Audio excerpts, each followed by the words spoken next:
Good morning from beautiful Brisbane, Australia. How are you this morning? Or if you're in the Northern Hemisphere, how are you this evening? It's wonderful to have you here. Remember to say g'day, and I'll say g'day back. Welcome. It's going to be a wonderful, interesting chat this morning. We're going to talk about, am I emotionally exhausted? Good morning, Josephine. It's wonderful to have you here. And it's been amazing, the feedback I've been getting and over doing the videos and how they're helping people. So I really appreciate that, because that's why I do this, to help you, because so much of the information is all new that I'm able to give you. So what I want to say is today we're going to look at, am I emotionally exhausted, and the symptoms that are there for us, but also am I emotionally exhausted because of the relationship I'm in, and then we'll look at the things that we can do to get off or come down from or return to not being emotionally exhausted. If you're here for the replay, do a hashtag replay. It's always wonderful to catch up with you. And if you have any questions or comments, you're always welcome to leave them down below. And for those that are watching via YouTube, remember to hit subscribe to know when the latest video's out. And if you're on Facebook, remember to hit follow, and you'll always get notified when I go live. Today we have 2 infographics because I couldn't fit it all on one. It's pretty interesting stuff, actually. So, am I emotionally drained? As I go through my day-to-day life, am I feeling or perceiving these emotions, or is this what's happening for me? So am I feeling hopelessness? So am I feeling that there's no point to my day, to my life? Am I quick to anger? And certainly there's a lot of mums out there who can relate to that. I know when I had 3 kids under 5, I could relate to that, and especially with the lack of sleep. Am I crying more often? And when you are emotionally exhausted, this definitely does happen. You cry more often. And even if you're not emotionally exhausted day in and day out, certainly with complex PTSD as well, we can have days when we are overtired due to a lack of sleeplessness, and we can be crying more often. This happened to me the other day. Chloe came downstairs and it was like, she said, "Are you okay?" I said, "Yeah, I'm fine. I'm just bursting into tears." I said, "I have no idea why." And then when I read this, I went, oh, it's because I was just so emotionally exhausted from everything that was happening. And we're not crying more often due to the fact that, there's a particular incident that upset us. It's actually the emotional exhaustion where it just prompts us. We're so worn down that our crying response just happens. It just appears out of nowhere. Well, seemingly out of nowhere. We have insomnia. We literally can't sleep. And I tell you what, get some help with sleep. It's not worth it. No motivation or desire. And you be very careful, because this can tip over into depression as well. So detachment. So you don't feel like you're involved in any part of the day or in any part of anyone's life. You literally feel detached from everything that's happening around you. Automatic pilot. Like you're acting on automatic pilot. You're not involved in what's happening. You're there, but you're not there. You have physical symptoms. So think about the migraines, body aches, actually any sort of internal pain. People who experience fibromyalgia, and forgive my bad memory, but the other one, can you tell me the other one where you're tired all the time? Anyhow, it just went straight out of my head again. Never-ending fatigue. it's like even if you are getting sleep, you still feel tired, and it's like, why am I so tired? I had a good night's sleep last night. Okay, so we're going to look at the question, am I emotionally exhausted? Is this what's really happening for me? Okay, now in order to say, am I emotionally drained because of my relationship? These are things that you want to think about.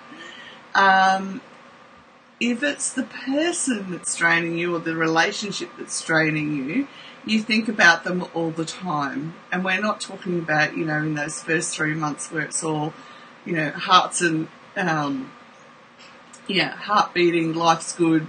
It's literally you thinking about them all the time. Yeah, Josephine says, sleep is everything. I've tried everything, but the insomnia has kicked in for a couple of weeks now. Yeah, actually, I'll talk at the end about that, Josephine, because it is something that I've been working towards with the trauma-informed movement, and it's actually helping. So you are exhausted physically, so you can literally feel your whole body just shattered, all right? You're glad when the person leaves. I'm not going to say anything about that. When they leave, you actually feel happy. So that's a good thing. They're not sucking the life out of you. They don't lift you up. So you feel like you're there for them and they're taking everything from you. And, yeah, I think that says it all. We've all been there. And it is important that we lift each other up. It's a mutually beneficial thing when you're in a relationship, well, it's supposed to be. And if they're not lifting you up and they're not even concerned about you, they're not asking you questions, how are you today, then it's all about them. And you will be emotionally drained. You need downtime after you've been together. Absolutely you do. They ask too much of you. And with this one, I want you to remember this. Some of what they ask you is implied. It's not just a verbal, can you do this, can you do that? It's always implied. It's the unspoken that they ask of you that begins to emotionally drain you. Talking leaves you frustrated. Yeah, we all know that. Because you're not heard. Okay, not only you're not heard, you can't have mutual conversation about anything, all right? It just doesn't happen. You can't say what you mean.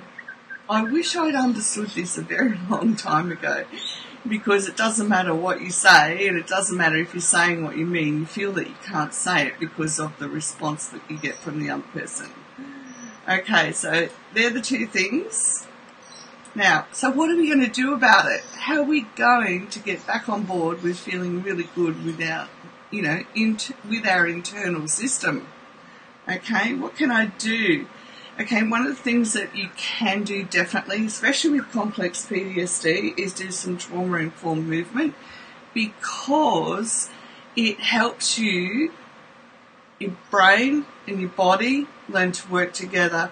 It helps you, as in not just you personally, but it helps your brain get used to your amygdala, your emotional center, and your prefrontal cortex and the limbic system to stay in place instead of going into fight, flight or freeze, okay?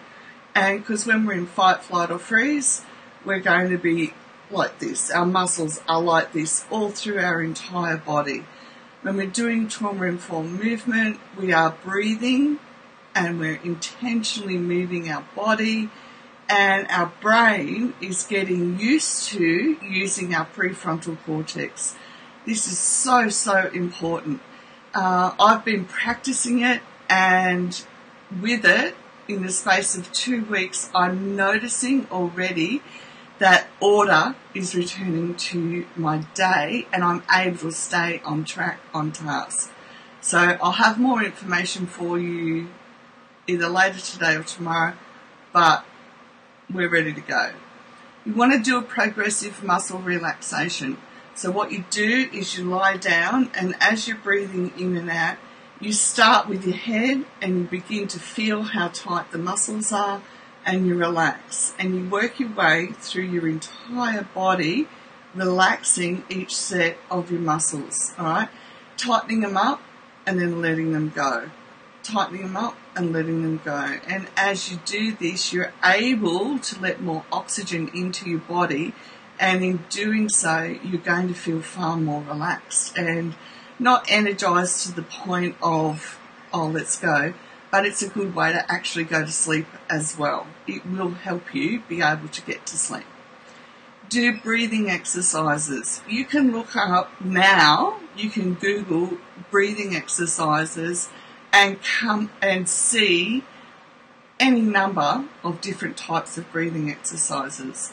The one that has worked for me, and I use this for quite a number of years, is to do at least 1 minute a day. Just start with 1 minute, 5 seconds in and 5 seconds out, and feel how far down you can get the breath in and out again. It's only 6 breaths in and 6 breaths out. Be committed to the consistency of doing it, and you will begin to notice changes. There's other different types of breathing exercises, and there's also a breathing app. Let me just make a note of that, because the breathing app is really good, because what you do, it helps with the visual, and we can be very visual people, and you breathe in, it's either one way or the other. You breathe in as the circles are expanding, and you breathe out as they come back in. And it helps you regulate your emotions too, regulate your whole body system.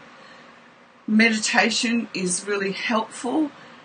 You can Google, you can search on YouTube for meditation, and there is heaps and heaps and heaps of different ones. And there are also apps that have meditation on them for sleeping as well. So either way, get some meditation happening, because it does help you go within and relax your internal system. And it's important, because without it being relaxed, we get migraines a lot quicker, we get body pain a lot quicker, we don't go to sleep, and it affects everything. So meditation is really helpful. And another simple form of meditation, without any music or voices involved, is to either go and sit down by some water, go and sit in nature, wherever you feel comfortable, whatever you've got available to you. So for me, I'm near the bay, so I can go and sit at the water and just do the 5 seconds in, 5 seconds out, and let everything go. Just not think about anything at all. If you've got intrusive thoughts, okay, where you can't just let go and just be right in this minute, you're going to have the intrusive thoughts often, not all the time, but often are related to a lack of sleep. So you'll have to address the lack of sleep in order to get into that meditative state where you can just focus on being here right now. So being mindful, really. Journaling is imperative, and there's a rare person who doesn't like journaling, but even I have a friend who did my course, and she hates journaling, but every time she did it, she got so much out of it. She just wished she could make it a habit. So journaling, and look, even science says so, they don't understand why, but getting out the pen and paper and writing down what's happened in your day, what you can see has happened in your day, what you would have liked to have happened, and getting it all out and down on that paper is really cathartic. It gets it out, all right? So you're not carrying it with you. You're not carrying little big baggage with you to bed and having it pile up every night, all right? I have journaled for years, and it is so, so, so worth it. And it does help as part of a sleep process to get to sleep. Okay, another really simple idea. Okay, yeah, Josephine says the intrusive thoughts have started again. That'll be because of the lack of sleep, definitely. Sorry, my mouth's dry. They happen, beyond a shadow of a doubt for me, every time there's a lack of sleep. And I know then that I have to drop everything, and even if it's the middle of the day, I have to drop everything and just sit down. And one thing that works for me really effectively is to put a movie on. So on Netflix, so there's no ads, or put a DVD, if you haven't got Netflix or a streaming service, put a DVD on. And it's really important that it's not just the TV, because on the TV, the ads are at different volumes, so they don't have that same level of noise, same level of volume, and the spike in it can jar you and bring you out of your sleep, even if it's a light sleep. So what I do is just put a movie on Netflix, one that I'm not even interested in, and just like that, I can be asleep now, these days, okay? Because there's just something about it for me that goes, okay, downtime, relax, crash. And what I do is put an alarm on my phone, so I only do it for half an hour or an hour. Depends I know what my brain needs now. Now remember, when we're doing all of these things in recovery, our brain is creating new neural pathways, and it's tiring for our brain too. So we will get tired, and so we can't beat ourselves up going, oh, why the heck am I tired? We're tired because we're working recovery, all right? So take that time out. Put something on, even if it's the middle of the day. So sometimes in the middle of the day, I'll eat lunch, and I just know that I need time out from everything that I'm wanting to do, and I'll do the video thing and have half an hour sleep. And even last night, around 5 o'clock, I think it was, I knew that my brain was just working so hard that I needed even 15 minutes just to put my head down and not think about anything, because I couldn't. I was so exhausted I couldn't. But I also didn't want to stay up too late, which in the end I did because I was so excited about what I'm doing. Yeah, Josephine does Netflix as well. Oh, Creative Memories book. That sounds really lovely. That sounds very heart and soul soothing. But one of the quick things we can do is use water in some way.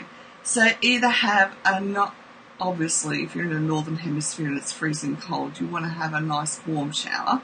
But for us here, it's still hot a bit. The thermostat got turned up the last few days.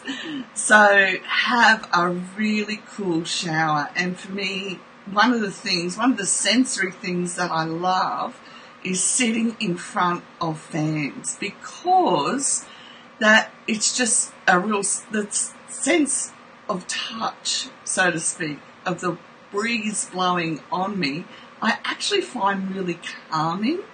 And in the heat, when I've just had a shower and I don't dry myself too much, I sit there, the breeze blowing on the water on my skin feels really nice. So find something around water, because water can be very, very calming. All right, so you want to dial down the sensory input that's been going into your body, okay? And we've already talked about nature, and really what nature is get out of the same routine. So if you're inside all the time, get outside. If you're outside all the time, vary where you're outside all the time. Make it different, because the extra sensory input for somewhere different can be very calming, all right? So ask yourself the question, where, if I go outside, does it feel calming for me? What can I do, even if I change my routine for just 5 minutes a day? What can I do that if I'm sitting outside somewhere is going to feel really calming and help me feel connected again, help me get out of that state of detachment, all right? And one of the big things is learn effective communication. As especially if you're emotionally drained from your relationship. Okay, thanks for joining in today. It's been wonderful to have you. Thanks, Josephine. And I will get the breathing app as well for you, because it can help. If you combine the breathing app with watching Netflix, you will be able to get some sleep as well. And sleep is just so important to restoring everything that's happening inside of us, and to be able to not be emotionally drained and to be able to build up that resilience within us. Okay, gang, it's wonderful to see you again this morning. I'll be back again tomorrow. The week's flying by, and it's such a blessing to have you with me. And thank you for watching, and I will catch you again tomorrow. Bye for now.